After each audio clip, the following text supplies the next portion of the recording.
ekyaje nene esingako kweno kyetulina naye ebyembi mukama n'amutwala ng'ekirooto kye tekinnabakola kutuukirira kati bwetu katonda bw'atulonda okubeera nga tudda mu bigere bya bishop ng'omulimu ogwo tulina okukola ki okutwala mu maaso era mazima gali nti omulimu gugendera ddala mu maaso twebaza katonda bwe twatandika okuyayaana okulaba nga tuteeka mu nkola ekyo bishop kya bishop yes abantu ne basitukiramu abantu ne bawaayo abantu bawaddeyo amataka abantu bawaddeyo amamotoka abantu bawaddeyo ebintu ebyenjawulo okulaba nga omulimu gugenda mu maaso so bwe tutuukidde wano omulimu nga gubulako miliyoni 4 okulaba nga tugumaliriza 4 so netufuna ekirowoozo kubanga abantu basonze nnyo netufuna ekirowoozo ne pastor Favour netugamba nagenda mu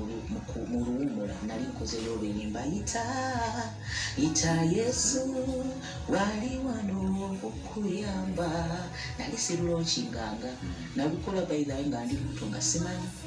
kati ne mami naye yayirayo obulimba bayita buziba naye yali talulonchinganga nemufuna ekirowoozo n'enkimu emugamba mami otya kubanga tulaba tuli mu kunoonya sente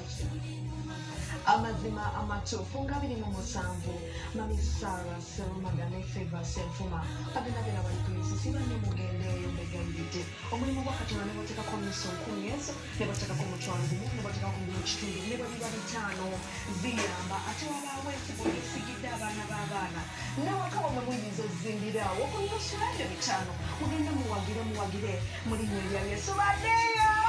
ndi amazzi Joweria